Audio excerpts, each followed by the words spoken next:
अस्सलाम वालेकुम प्यारे बच्चों, कैसे हो बेटा। आज की हमारा टॉपिक है chemical properties of S block elements. बेटा, जब भी हम टर्म केमिकल प्रॉपर्टीज डिस्कस करते हैं तो केमिकल प्रॉपर्टीज का मतलब होता है केमिकल रिएक्शन, यानी कि एस ब्लॉक का कोई मेंबर किसी के साथ रिएक्शन करे तो जनरल फार्मूला इसका क्या होगा और प्रोडक्ट जो है हम किस तरह से जस्टिफाई करेंगे। फॉर एग्जांपल अगर मैं आपसे कहूँ एम जो है रिएक्ट कर रहा है एक्स के साथ, बताओ कि कौन सा फार्मूला बनेगा।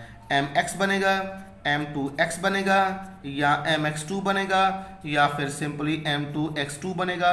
तो कौन सा कंपाउंड बनेगा, इसको जस्टिफाई करना डिपेंड करता है किस पर बेटा, वैलेंसी पे डिपेंड करता है।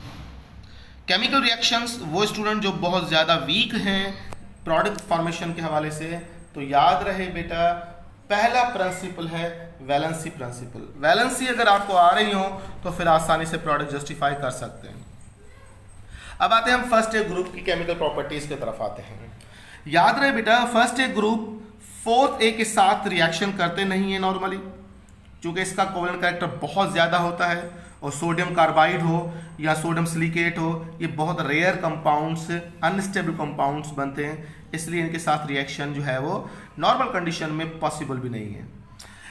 फर्स्ट ए ग्रुप वाले रिएक्शन अगर करें फोर्थ ए के साथ, फिफ्थ ए के साथ, सिक्स सेवन के साथ, तो जनरल जो फार्मूला बनता है बेटा इसका ये बनता है एम मेटल हो और अपना फिफ्थ ग्रुप का कोई फर्स्ट मेंबर हो आपका फॉर एग्जांपल नाइट्रोजन, तो M3N इसका फार्मूला बनेगा। क्या बनेगा बेटा, M3N, यानी कि नाइट्रोजन की चूंकि 3 वैलेंसी हैं, यहाँ पर मैं दिखा दूंगा। सोडियम जो है अगर रिएक्शन करवाऊँ नाइट्रोजन के साथ, प्रोडक्ट क्या बनेगी, अब सोचिए खुद से। इसकी वैलेंसी +1 है। जो पुराने स्टूडेंट्स हैं मैं उनको बता चुका हूँ वैलेंसी मेथड, रिएक्शन इक्वेशन किस तरह से हम करते हैं। अब प्रोडक्ट क्या बनेगी, आप बोलोगे Na3N, ये फार्मूला बनेगा इसका। वजह ये कि इसकी वैलेंसी +1 है और नाइट्रोजन की वैलेंसी -3 होती है, तो बाई क्रॉस मल्टीप्लाई कर दे, बाई क्रॉस मल्टीप्लाई कर दोगे तो फार्मूला क्या होगा, आप बोलोगे Na3N, this is the formula of this compound. बाकी बैलेंस तो आप आसानी से कर सकते हो।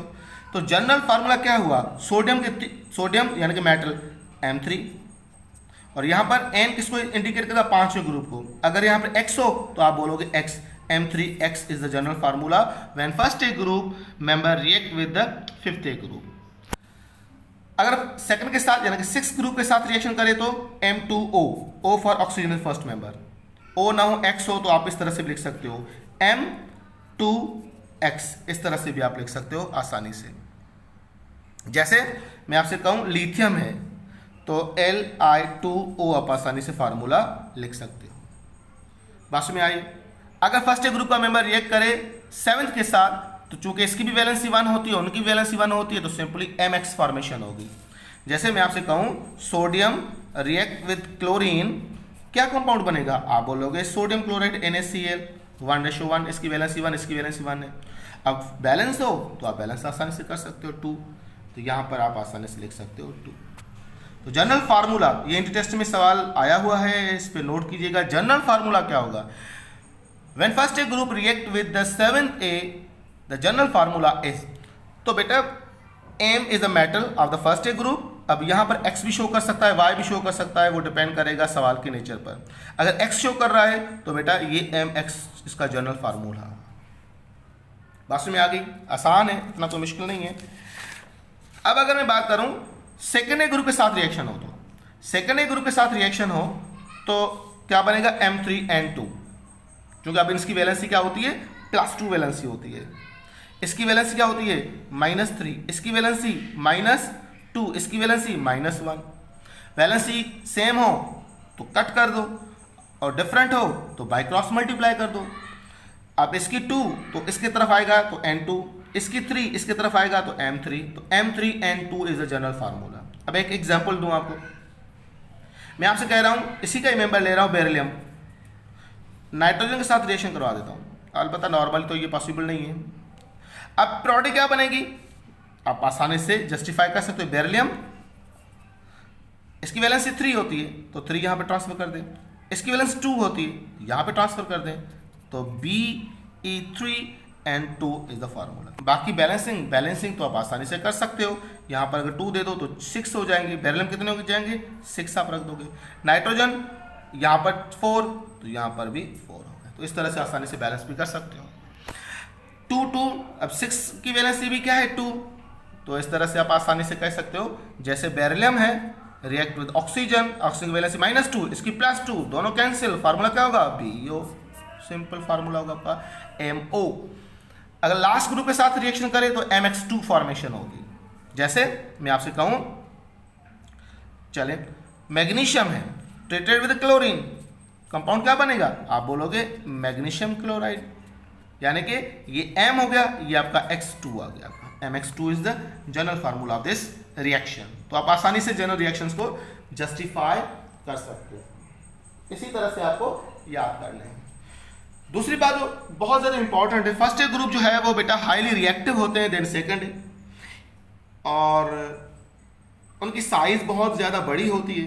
अगर फर्स्ट ए ग्रुप रिएक्ट करे वाटर के साथ तो बेटा नो नीड फॉर हीट, मगर सेकेंड ए ग्रुप रिएक्ट करे तो उस समय आप पानी को गर्म करोगे, यानी कि बॉइलिंग पॉइंट पे ही रिएक्शन होगा। जैसे एक एग्जांपल सिंटेक्स में लिखी हुई है, अगर आप first A group alkali metal water के साथ रिएक्शन करवाओगे तो पानी को बॉयल करने की ज़रूरत नहीं है, ये आसानी से इसका हाइड्रोक्साइड और हाइड्रोजन प्रोड्यूस करते हैं। मगर सेकेंड ए के लिए क्या ज़रूरी है बेटा, पानी को थोड़ा सा गर्म करना पड़ता है तभी रिएक्शन पॉसिबल होगा। वजह क्योंकि इनकी रिएक्टिविटी कम होती है, फर्स्ट ए ग्रुप की रिएक्टिविटी ज़्यादा होती है। तो इस तरह से हाइड्रोक्साइड बनाते हैं। सवाल किस तरह से आ सकता है, अगर फर्स्ट ए ग्रुप रिएक्ट करे वाटर के साथ तो कौन सी गैस रिलीज करेंगे, तो राइट आंसर होगा हाइड्रोजन गैस रिलीज करेंगे।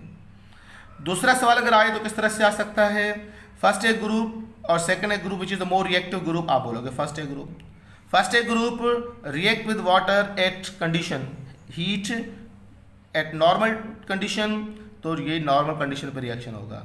सेकेंड ए ग्रुप के साथ आए तो इसको बॉयल करना होगा तभी रिएक्शन पॉसिबल है, अदरवाइज रिएक्शन पॉसिबल नहीं है। उसके बाद नेक्स्ट हमारी टॉपिक है oxide of the first A group and second यानी कि एस ब्लॉक एलिमेंट्स। तो याद रहे बेटा oxides of S block elements किस तरह से डिफाइन करेंगे।